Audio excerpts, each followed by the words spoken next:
جاوید کو سمجھ نہیں آیا کہ اگلے لمحات میں کون سا تاثر درکار ہے۔ انہیں سمجھ نہیں آیا کہ مبین کی اس بے تکی سی بات کا کیا جواب دیں۔ انہیں اگلے کئی پل تک اندازہ نہ ہو سکا کہ کیا کہنا چاہیے۔ یہ آپ کیا کہہ رہے ہیں بابا جان؟ وہ میرے بڑے بھائی ہیں، محافظ ہیں میرے، ہمیشہ میرے ساتھ کھڑے رہے ہیں، اچھے برے میں، سیاہ اور سفید میں۔ اگر انہیں ایسا ہی کچھ کرنا ہوتا تو وہ کبھی بھی میری پریشانیوں میں پشت پناہی کا باعث نہ بنتے۔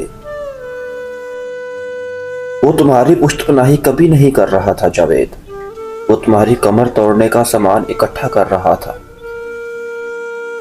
مبین نے ماتھے پر چمکتا پسینہ صاف کرتے ہوئے بے حد سیاہ لہجے میں کہا تو جاوید اپنی جگہ سے اٹھ کھڑے ہوئے۔ اگلے ہی پل تیش بے حد خوفناک انداز میں ان پر حملہ آور ہوا تھا۔ آپ کا مسئلہ کیا ہے بابا؟ آپ کیا اپنے بڑھاپے میں سٹھیا گئے ہیں؟ ایک بھائی اپنے دوسرے بھائی کے لیے ایسا کیسے سوچ سکتا ہے؟ کیا یہ کوئی فلم چل رہی ہے؟ یہ آپ آج کل کچھ زیادہ ہی بڑھاپے کے زیر اثر الٹی سیدھی باتیں سوچ کر ہم دونوں کے درمیان فساد برپا کرنا چاہتے ہیں۔ میں پہلے ہی بہت پریشان ہوں، اس لیے آپ کو خدا کا واسطہ ہے۔ انہوں نے ہاتھ جوڑ کر زور سے ماتھے پر رکھے تھے۔ خدا کا واسطہ آپ کو میرا پیچھا چھوڑ دے اور آئندہ مجھ سے بھائی جان کے بارے میں اس قسم کی گھٹیا بات ہرگز بھی مت کیجیے گا۔ وہ پھنکارے اور پھر اگلے ہی پل ٹائی کی نوٹ ڈھیلی کرتے آفس سے باہر کی جانب بڑھ گئے۔ انہیں مبین کی باتوں کے باعث اپنا سانس بند ہوتا ہوا محسوس ہو رہا تھا۔ مبین خوفزدہ نگاہوں سے بند ہوتے دروازے کو دیکھتے گئے، یہ جانے بغیر کہ کوئی سی سی ٹی وی فوٹیج سے انہیں بآسانی اپنے آفس میں بیٹھا تک رہا تھا۔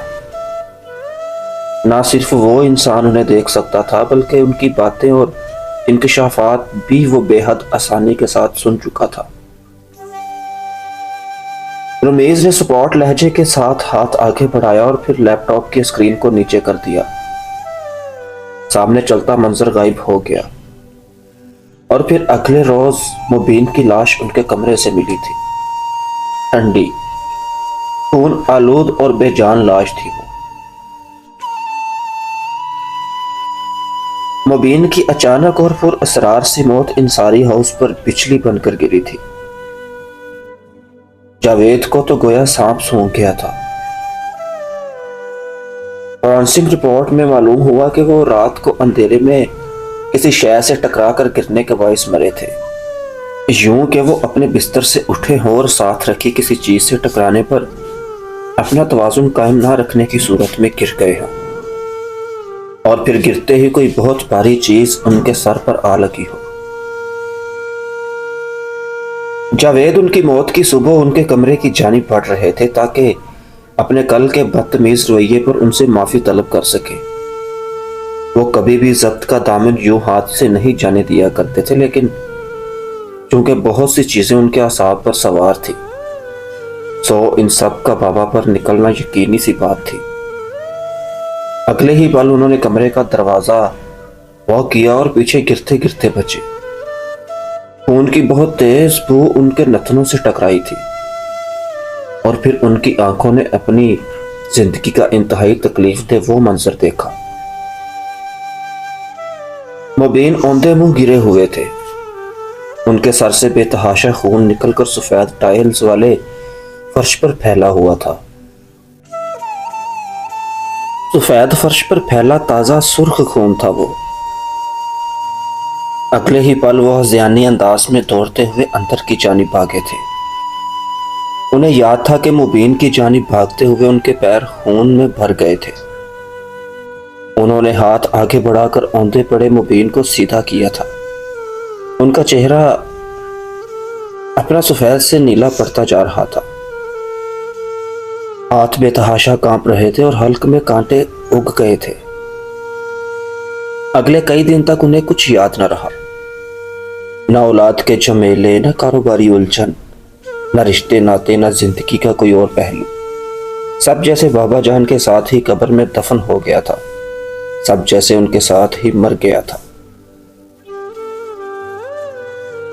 اگلے ہی ہفتے ان کی تازہ قبر پر گئے اور خاموشی سے رو کر واپس پلٹ آئے۔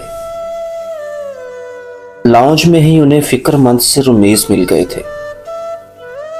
کہاں گئے تھے تم؟ رمیز کی آواز دہشت سے بلند ہوئی تھی۔ انہوں نے مردہ سی آنکھیں اٹھا کر اپنے بڑے بھائی کو دیکھا تھا۔ لاؤنج ہی میں ایک جانب شائستہ کے ساتھ صوفیہ براجمان تھی۔ ان کا پریشان حال سا چہرہ پچھلے ایام کی ساری کاروائی بیان کر رہا تھا۔ ناسنین بھی صوفے پر ساتھ ہی بیٹھی تھی۔ وہ اس وقت 10 سال کی تھی۔ سارا گھرانہ اس اچانک موت پر بوکھلا سا گیا تھا۔ بابا جان سے ملنے گیا تھا، سرد سا کہہ کر وہ آگے بڑھے تو اگلے ہی لمحے رمیز نے آگے بڑھ کر ان کا ہاتھ زور سے تھاما، پھر انہیں اپنی جانب پوری قوت سے گھمایا۔ اپنے گھرانے کی کچھ فکر ہے تمہیں یا نہیں؟ مرنے والوں کے ساتھ مرا نہیں جاتا، نہ ہی یہ دنیا کسی جانے سے کسی کو روک سکتی ہے۔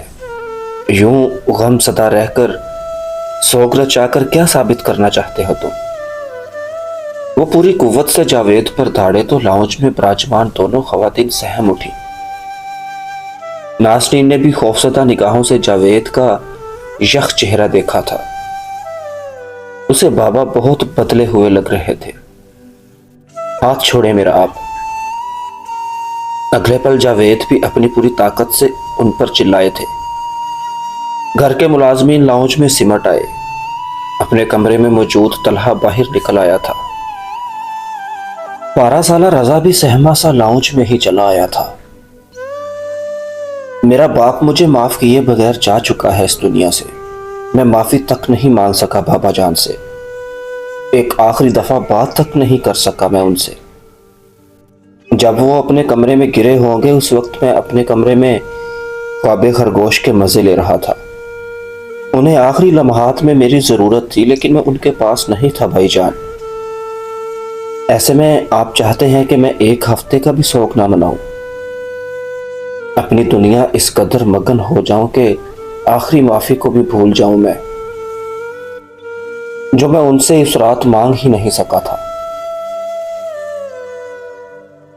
کئی دنوں کا پکتا لاوا اگلے ہی پل ان کے اندر سے ابل اٹھا تھا، لیکن رمیز کی جانب سے بڑے ایک باری ہاتھ نے ان کے جو 14 طبق اگلے ہی پل روشن کر دیے تھے۔ خواتین اپنی چیخ دباتی یکدم اٹھ کھڑی ہوئی تھی۔ گھر کے ملازمین نے اپنے منہ پر ہاتھ رکھ لیے تھے۔ لاؤنج میں گردش کرتی ہر شے اگلے ہی پل ساکت ہو گئی تھی۔ بکواس بند کرو اپنی تم۔ یہاں سب کو بابا کی موت کا غم ہے لیکن کوئی بھی تمہاری طرح جوگ لے کر نہیں بیٹھا، کیونکہ سب جانتے ہیں کہ موت کا ایک وقت معین ہے، کوئی بھی انسان اسے نہیں روک سکتا۔ تم بھی بابا کی موت کو نہیں روک سکتے تھے۔ ہم میں سے کوئی بھی ایسا کچھ نہیں کر سکتا تھا، اس لیے اپنی بکواس بند رکھو بالکل۔ وہ آخر میں انگشت شہادت اٹھا کر انہیں تنبیہ کر رہے تھے۔ جاوید نے زخمی پڑتی گلابی آنکھوں سے انہیں دیکھا اور اگلے ہی پل لمبے لمبے ڈھک بھرتے درمیانی راستہ عبور کر کے لاؤنج سے باہر نکلتے چلے گئے تھے۔ اگلے ہر لمحے میں ان ساری گھرانے میں پھیلتا سناٹا بڑھتا جا رہا تھا، یوں گویا مبین کی موت کا ماتم آج بھی ہوا ہو۔